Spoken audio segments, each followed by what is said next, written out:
Hi everyone, it's Mel here and welcome back to Mel's Blind Life, the YouTube channel all about blindness. So in today's video I would like to talk about some of the financial supports offered to people who are blind or have low vision in Australia.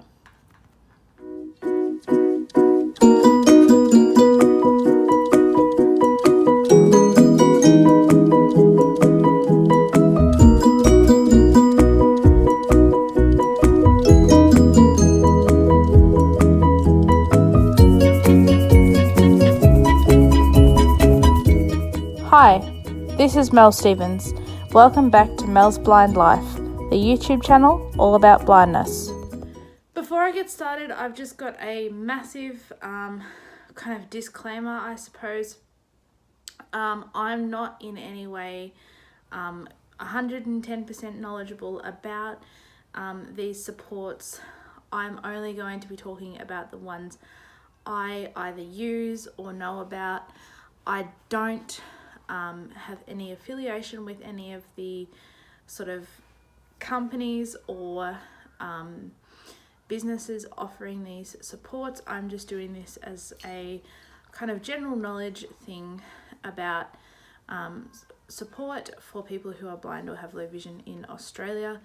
As I said, in Australia, guys, I know a lot of you are either American or Canadian or British or wherever you might be around the world, but I'm Australian. Yes, it's true, I have the funny accent and everything, and of course I am therefore most knowledgeable about the things offered in my country. So let's get into the video. There is one main thing that virtually all blind or vision impaired people have access to here in Australia, and it is called the Disability Support Pension Blind. So there are two different disability support pensions in this country. We have the Disability Support Pension and we have the Disability Support Pension brackets blind end brackets. So the difference between the two disability support pensions is the normal disability support pension is what we call means tested. So if you earn an income, say for example you have cerebral palsy but you're also employed, you have to put in what's called an earnings report. I think that's what they call it, every fortnight, to report to Centrelink, which is the government agency who is in charge of the pensions, how much money you have earned in that fortnight, and your pension is then adjusted after you have put in that income report. But the disability support pension blind is not means tested.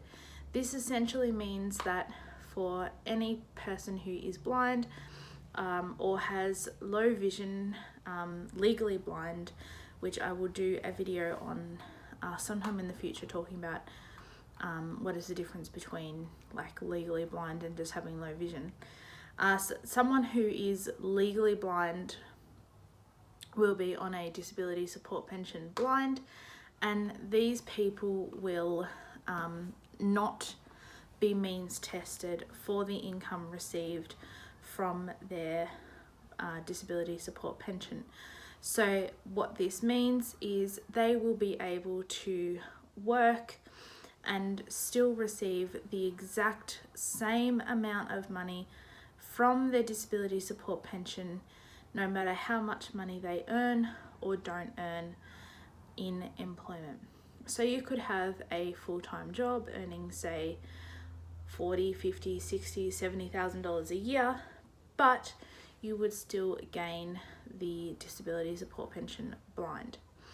So how much is a disability support pension blind worth?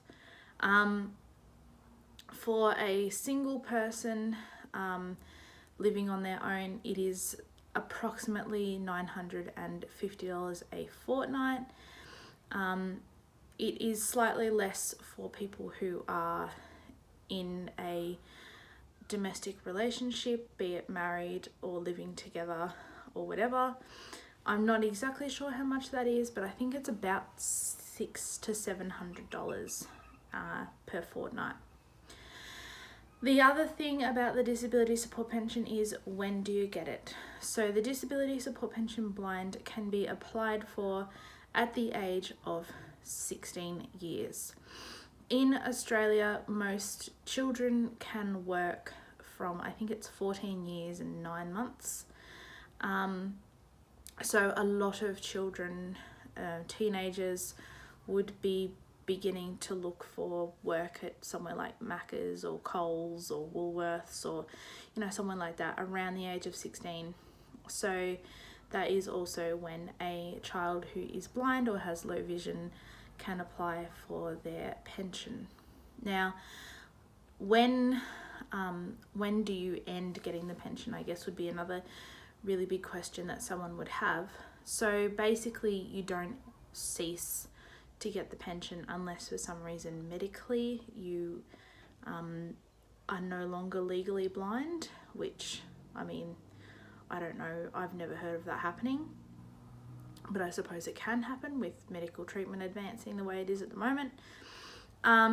Or what happens when you become the correct age to receive the aged pension, which in Australia I'm pretty sure is 65 at the moment.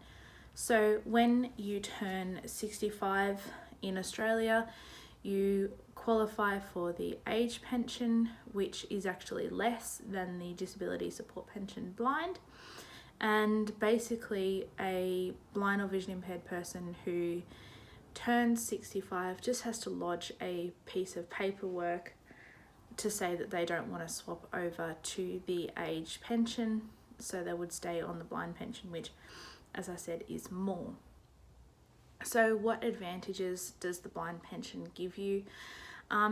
You get you obviously go on to Medicare, which is our sort of national healthcare scheme. You have a healthcare card. You get concession rights like any other pensioner. So you might get cheaper public transport if you have to pay for public transport. You might get cheaper entrance to concerts. You might have a concert where there's a pensioners sort of ticket, and you might be able to get that. You can also use your pensioners discount for things like electricity and things like that. So it's really important just to ask when you are doing something whether they have a concession rate, and to show your concession card when you're buying tickets for things and things like that. So that is the disability support pension, which, as I said, pretty much every blind or vision impaired person in Australia has. The other, and I think possibly more complicated thing, is the National Disability Insurance Scheme.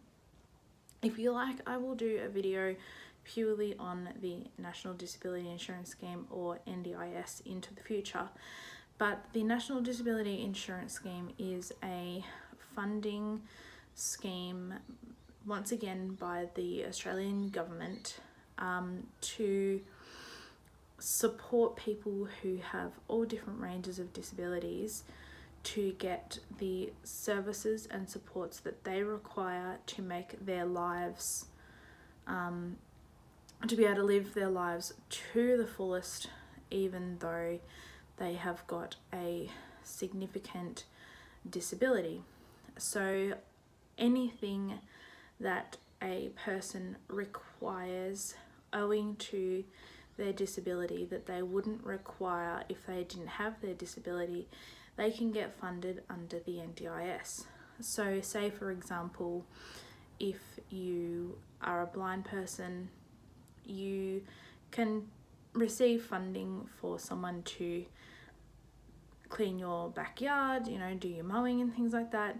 You can receive funding for equipment such as braille note takers, GPS systems, a long white cane, an identification cane,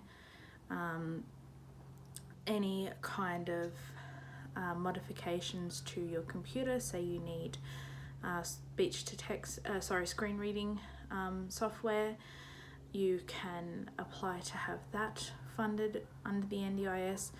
You can also apply for any what we call capacity building, which is things like orientation and mobility, occupational therapy, assistive technology or braille training, anything that you require owing to your disability that you would not require if you didn't have your disability, you can get funded under the NDIS. So I'm not going to explain how the NDIS works in this video because it's so complicated and complex. But basically, to get onto the NDIS, you have to prove to the NDIA that you have a permanent and significantly, I guess, what the word would be, complicated? No, significantly limiting disability, I'm going to say. And you need to be able to prove that you have this significantly limiting disability. You then have to get go through and ask for the things that you want, and you have to provide quotes from occupational therapists or orientation mobility instructors and assistive technology trainers to support your application for a service such as a dog guide or a piece of equipment, and then the NDIA will either approve that funding or not approve that funding. So as I said, I will do a video into the future specifically about the NDIS. But those are the two main financial supports given to blind or vision impaired people in Australia who are legally blind or legally blind or completely blind. Just a kind of quick explanation of legally blind.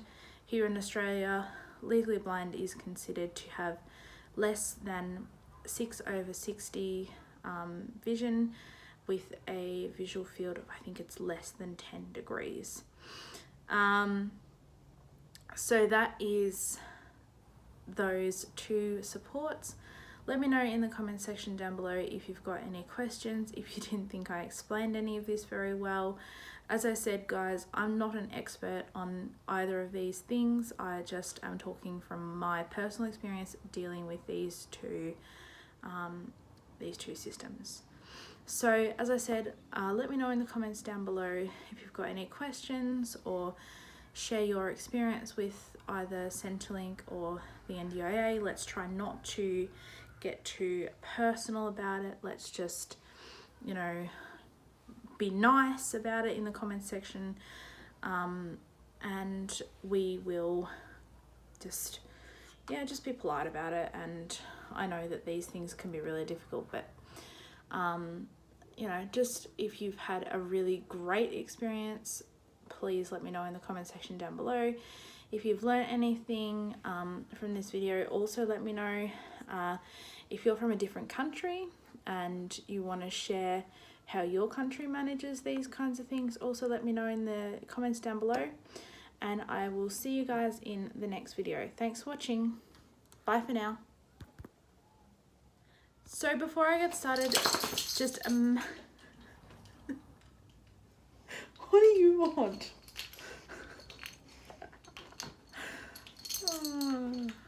Don't work with children or animals.